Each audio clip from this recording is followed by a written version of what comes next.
And we're asking that those questions and concerns be held towards the end of the presentation just to get through everything.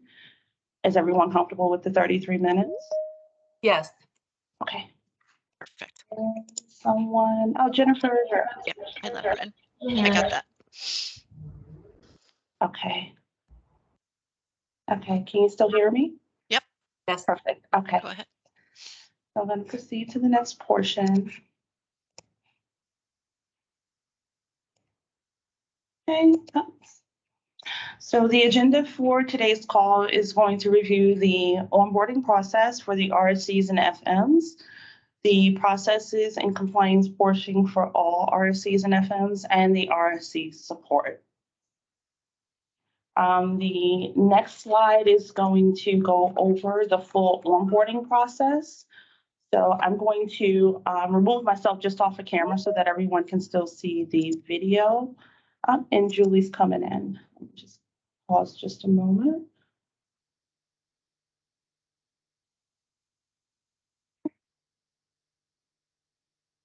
Okay, I think something happened. Julie's back. And okay, so I'm going to go ahead and begin the recording now.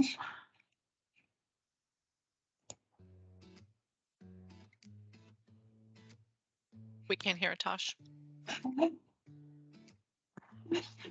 Welcome and thank you for joining us today. Can you hear now? If you are viewing this video, it means that you have already received 2 emails from Cowork Staffing Services.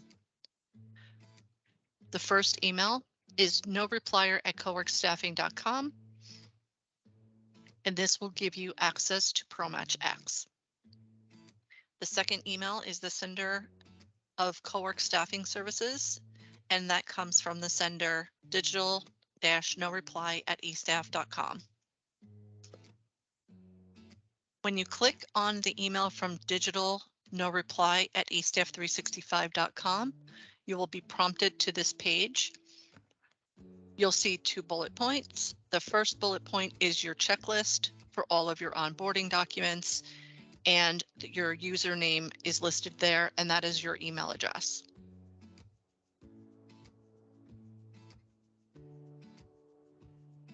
When you click on the checklist, you will be prompted to forgot password prompt. When you click on reset password, in your email on file with us, you will receive an email that has your password included in it.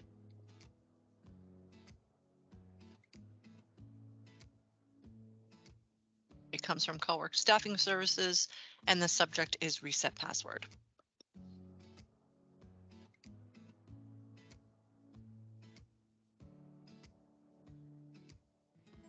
You'll click on the link.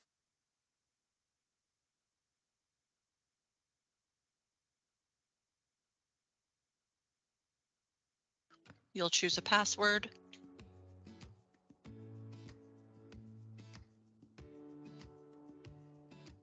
Confirm the password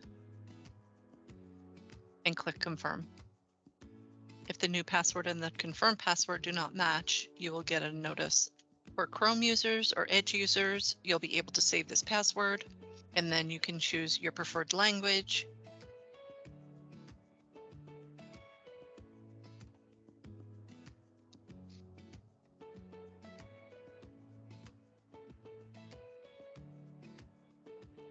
The first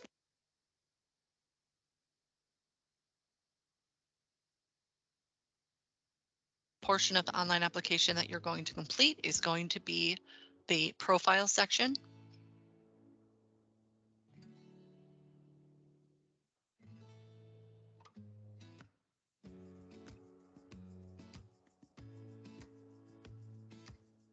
The system will ask you for a middle name. If you do not have a middle name or don't want to use a middle name, you can check off the box that you do not have a middle name. Any of the boxes that includes a red asterisk, you will need to complete. Some of this information could be repopulated from the information that we received from our client's account executive.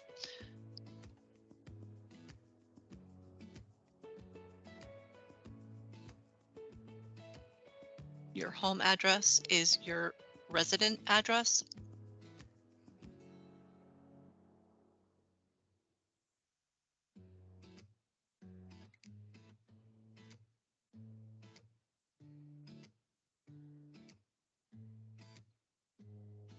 Your country will always be the United States.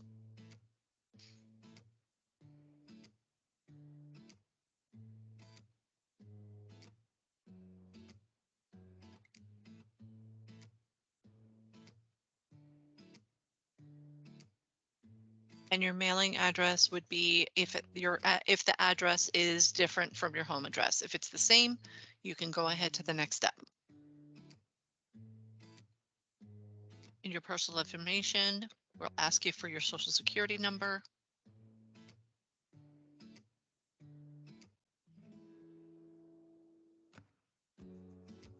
your date of birth, and you must be 18 years of age or older to work for co-work staffing services.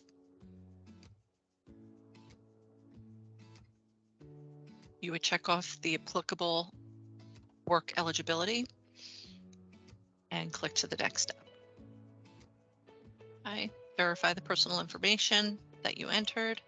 Indeed is correct. Choose yes.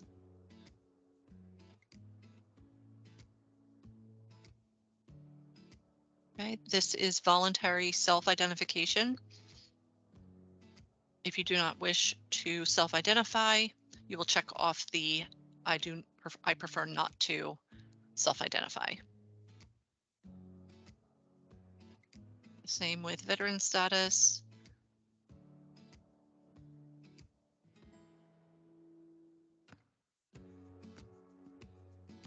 And click next step.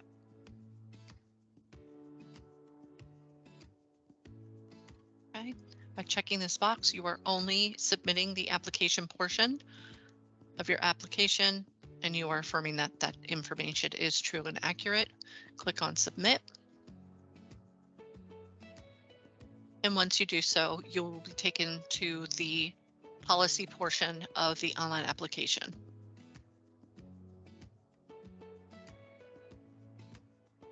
Depending on the client or the state that you're representing, will depend on the number of documents that need to be authorized. Every page that you're in the online application, you must scroll down to show that you've read and acknowledged each of the pages. Check off the box, electronically sign with your finger or your stylus, and you will be prompted to begin the policies.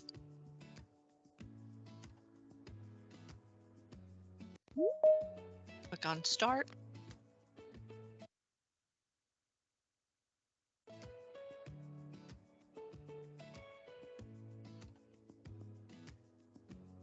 Each of these pages will be prompted to also include your name at the bottom of each page and the date, and that you electronically signed it.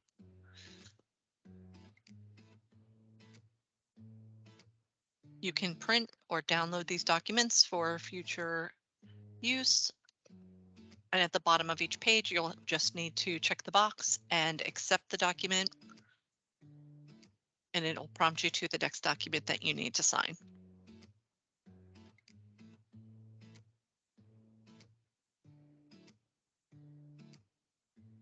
Same, scroll down to the end, check off the box, and accept.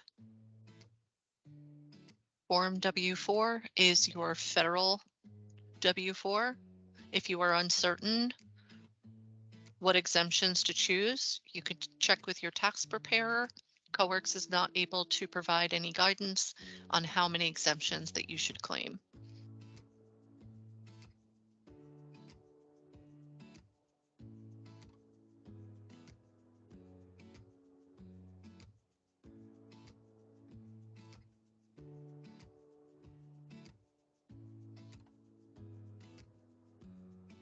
Your W-4 will be pre-populated with your choices. Again, .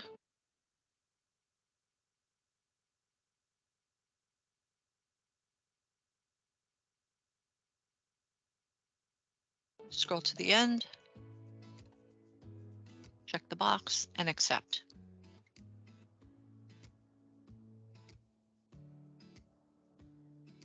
These are general safety rules for when you are on assignment with our clients. One very important piece to point out is that you are not permitted to enter any stock rooms of the retailer, and you are not permitted at all to climb ladders at the retailers.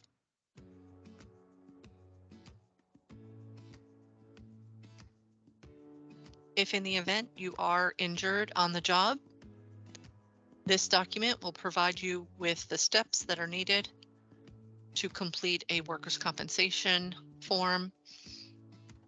Someone from our workers' comp team would reach out to you once this form has been submitted, and you can print or download this as well.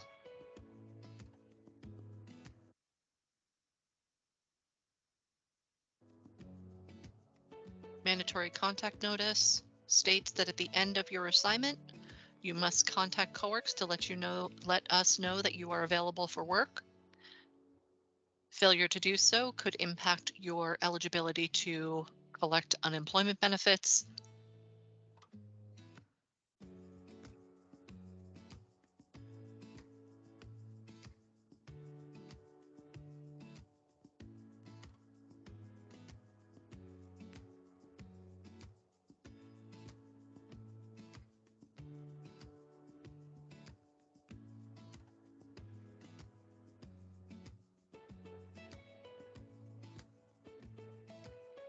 Depending on the client that you work with on assignment with, will depend on if there are additional documents that are going to be required. This is a dress code policy.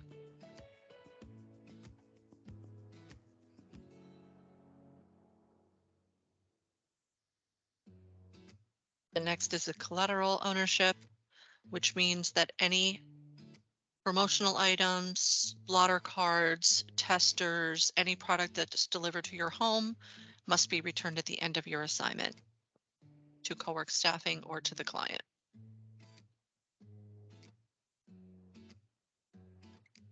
W-2 electronic consent form. At the end of every year, we prepare W-2 forms for all of our employees who received a paycheck in the previous year. By January 31st, those electronic W-2s are available, and W-2s are mailed to the individual's homes. You want to be sure that if you have moved during the course of the year that you contact coworks so that we have your current address on file.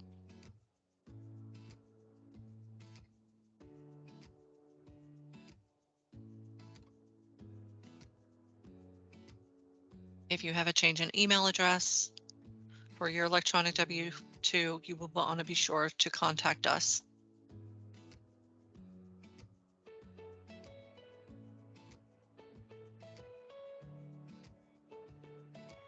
These are just some additional documents.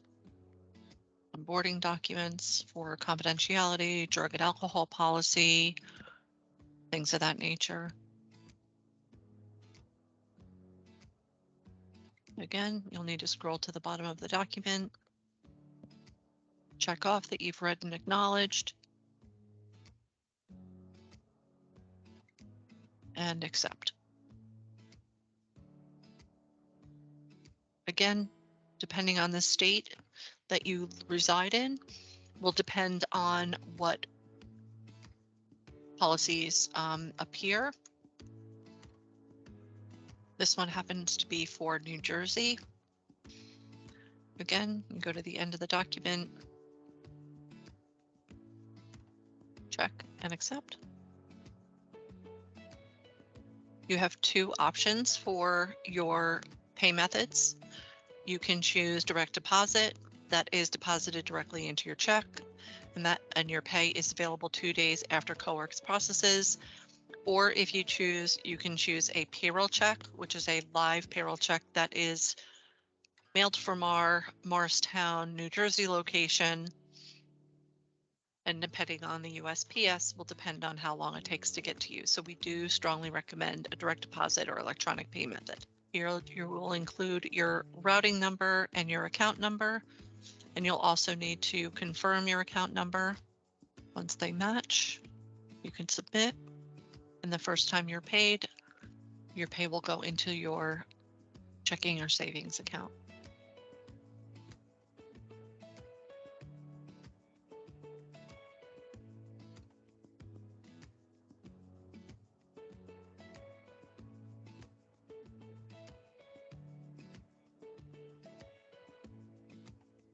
Your emergency contact information. And this is in the event that we need to reach out to a friend or family member.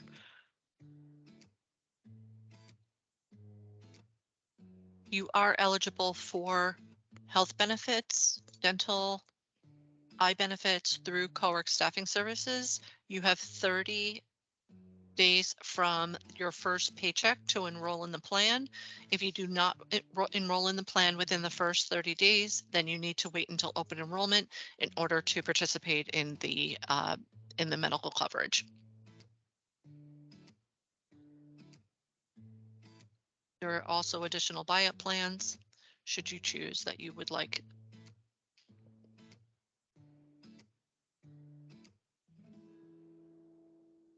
And check off the box and accept. Okay. You will begin the WOTC survey. You will click here,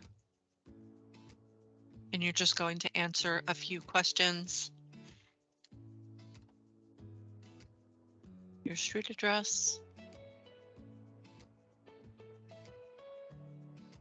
Okay, and it'll just prompt you through a few questions. Answer the questions to the best of your ability and choose next.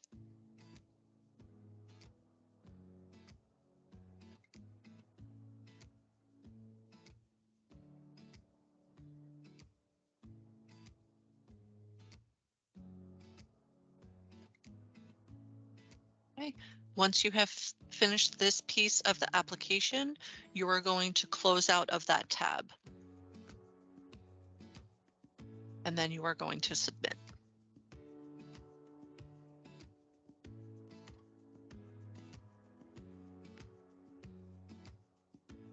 And you come down to the bottom, check off the box, and accept.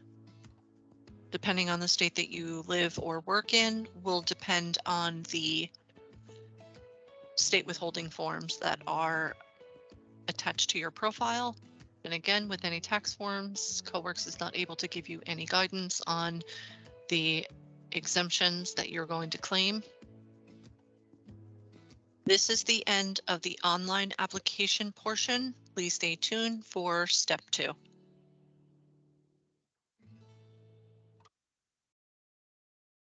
Okay, and I'm just going to pause the screen sharing for a moment. Were there any questions on the onboarding process that the RSCs and FNs go through for the application portion? Because these are all required documents depending on the state that the employee lives in. Latasha, can you send us the dress code just in a PDF so that we can resend that out to our team again? So we have the newest copy. We are making changes to that, Jennifer. So it's going to be coming out, the new edition. We have HR reviewing it now. One of our huge initiatives this year is, diversity and inclusivity. So we have HR taking a first pass on it to, instead of making it very gender neutral. So right now it says men must wear this, women must wear this. So it absolutely has to be neutralized. So once they take the first pass, then we'll go ahead and get that over to you guys for review. The other question I have on that, because is our dress code going to be the same as, let's say, Interparfums that also works with you guys? Are they going to be different dress codes just because they think that we're all working for CoWorks? Like, typically our clients have their own dress code. Our general documents, so if a client doesn't have a specific dress code, then our documents do state that the employee has to align their dress code to the retailer. So if they go into Saks and Saks all, wears black, they have to wear all black. They can't go in, with Okay, so it's colorful outfits. It's a client dress code, not a co-works dress code, correct? I just wanted In to the clarify. case of, Okay. yeah, in the case of like PUIG has a dress code document. We have other clients that have specific dress code, Okay. like just guidelines of how they want the employee to dress, our employee when they're on assignment with you. Okay. So, and that's a pretty old document. I want to say that actually came from when we were with Clarence, and who took a pass at it, said it's fine, go ahead and use it for, for when we switched over to PUIG. So it definitely needs some updating for sure. Thank you. But overall, I mean, Latasha and I went through that video, at 17 minutes. For someone that's never been in the system before, it's going to take them a little bit longer. So, like I mentioned, just level set when you speak with any candidates that are coming over to CoWorks, to let them know that the onboarding process is going to take about 30 to 40 minutes. So Yes, there's a commitment of time there for them. Once depending they're on the finished, information. Yes. correct. And once they're done, they're done. So even if someone onboards with CoWorks for another client, and then you're submitting a referral for them after they've already onboarded, they don't need to do that again. They don't need to go through that 17 minutes that we just demonstrated for you. They only need to complete any applicable company documents. And it's only 4 PUIG documents. That was the next portion I was going to mention. For a Yep. referral for someone that's already active for a client, once you submit that process, what goes to that employee are the 4 additional PUIG documents. Yep. Once they complete those documents, we can then upload them to your territory. So we also send out the outreach for that. I think, Jennifer, I think you may have received a follow-up email for someone that was already onboarded, and it may be you or Raul, to let them know that they need to only complete some additional documents in the system, not the full application. And do you know which 4 documents there are? Do you mind me Yes. asking? Yes, so it's the dress code, it's the Okay. collateral, it's Okay. the confidentiality agreement, Okay. and it is the overtime policy. Got it. Okay. Thank you. You're welcome. So I'm sorry. Were there any No, more questions? Once they before- finish this onboarding process, then is it still 24 hours where they get the next step? The I-9, that's what we're going to go to Okay. now. So it's going to depend on the timing for the I-9. If the employee completes their I-9 before 3 p.m. Eastern Standard Time, I'm sorry, the application before 3 p.m. Eastern Standard Time, the I-9 is provided the same day. So if they complete the application after 3 p.m., it is 24 business hours after that time frame. And it's just because of the volume of employees that we push in. Sometimes we may increase that to twice a day once we get into peak. It is twice a day. It's at, I want to say, either 10 or 11, and I can confirm the timing, and then another run at 3, because there's always some in between. So the next slide that I'm going to show you is the email that the employee receives once they've completed the online application, depending on the timing of them completing. I just want to, before you flip onto that, I do Yes. see from the beginning when you showed those couple of first slides where there's the multiple emails coming, looks like they're coming. I think that's wherein many of you would lose them at hello, because they're not expecting things to come at them from all those different directions. I know that sounds weird. I'm just looking at hindsight, because they're coming from, like, it doesn't say CoWorks, or it doesn't say, you know what I'm saying? That's, I think, where some of the confusion, where your people are totally confused. They don't know what they're looking for or what to expect. I think that's where some of the problems initially. Sure. And what and that was really the purpose of sending out the 1-pager. And I know that's another email. So the first email that they'll receive is from that digital no reply. And the sender is Cowork Staffing Services. So Okay. that's who they need to look for. They need to look for Cowork Staffing Services. And then when we send the one pager, that Mhm. gives them, this is everything that you need to look for as a new employee, as a new candidate with us. So, we Nancy, can, we does- can look to scale that back. But the thing is we're using different systems.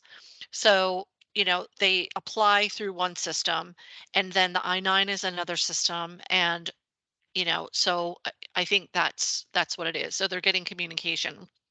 Do you know if like if Gmail and like Yahoo, because a lot of people have those accounts, does the Cowork Staffing Services get flagged as spam? Is there a way to change that on your end, like with No. like Gmail? Because that's part of the problem. Even though it's coming from you guys, automatically goes to spam, and they'll never find it because they get like 100 emails a day, in spam. So is there a way on your end that could be fixed? No, that's controlled by Google. That's not Each something user. we user. have. Yeah. Yeah. We have, a way to like, okay. yeah, there's nothing on our end that we can do other than the fact that, like I said, for the I-9 and for the other things, it does come from Cowork, so that once they receive an email from Coworks, any subsequent emails, they shouldn't have any issues with. But unfortunately, that functionality resides with the, Yahoo or Gmail. Yes. And each user does have the ability to modify the settings.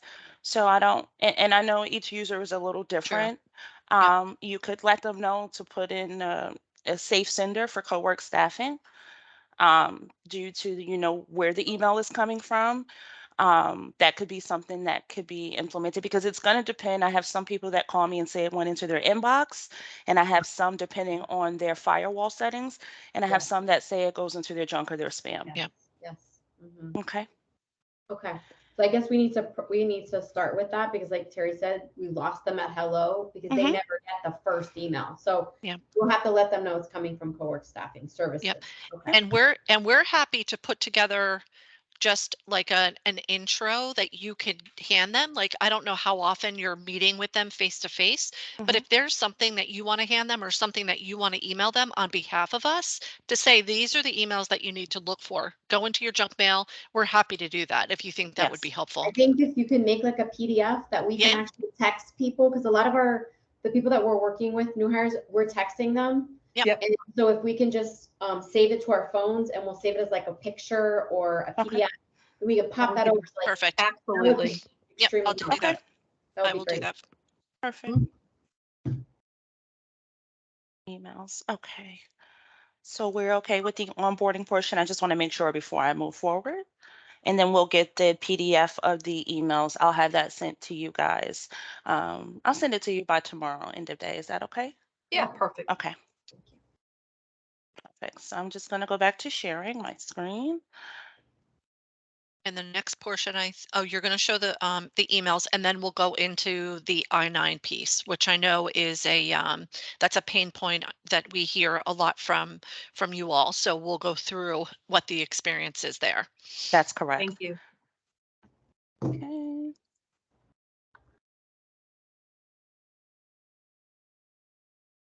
Okay, can you guys hear me?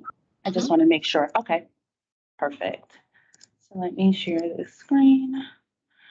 And along with the I-9 emails, and if you guys can let me know if you see my screen now. Yep. Mm-hmm. Okay, perfect.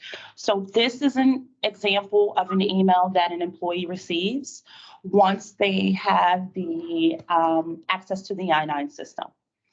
It lets them know it's from Cowork Staffing Services.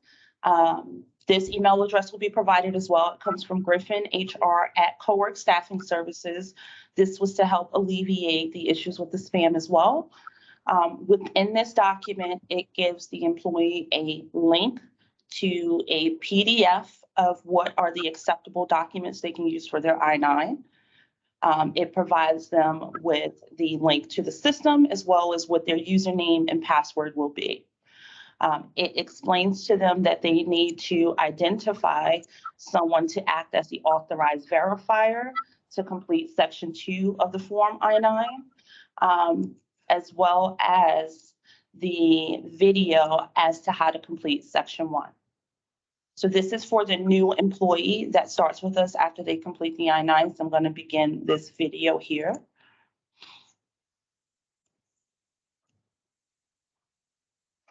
Hello, my name is Robin, Tree Method and Cowork Staffing Services. Today, I'm going to record for you a step-by-step guide on how to complete the government form I-9 and the reason why it's necessary. This is done in conjunction with our HR partner, Griffin Technology, and so I'm going to take you through every step. So for section 1, the first thing that will happen is you're going to receive an email from support@Griffin HR that explains the purpose of the government form I-9. It establishes your identity and your ability to be authorized to work in the United States. You have a link here that takes you to a very comprehensive document if you want to download that. You have a hyperlink that takes you into the technology itself. Your username is your email address, and then you'll have a computer generated password. So before you even get started with your section 1 of your form I-9, it is really advisable that you try to identify your authorized verifier. Your authorized verifier is going to meet with you for section 2 of the form I-9. They need to be 21 years of age or older. They cannot be related to you, and they cannot be a family member, a co-works client, or a convicted felon. There's somebody that you need to feel comfortable showing your IDs to, because what they're going to do is they need to physically view them and enter the information on them into the technology. That is a requirement of the government. So right now, I'm going to take you right into the system. And my best suggestion to you is to first take and copy your password. Click on to access the technology. And you're going to be prompted to log in using your username, which is your email address.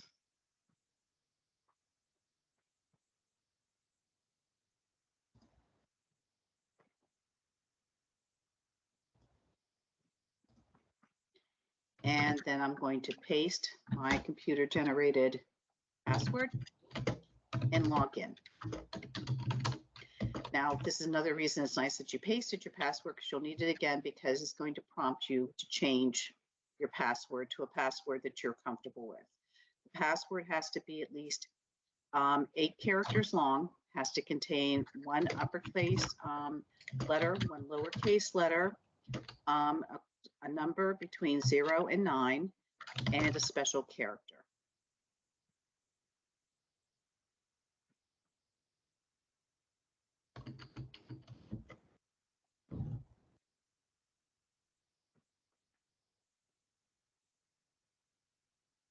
And I entered in. And my suggestion to you is after you've entered it in, is you make a note to yourself so you know what your password is, just in the event for some reason you need to log out and log back in again. So you have your password, and you're going to go to stuff to do. So the stuff to do is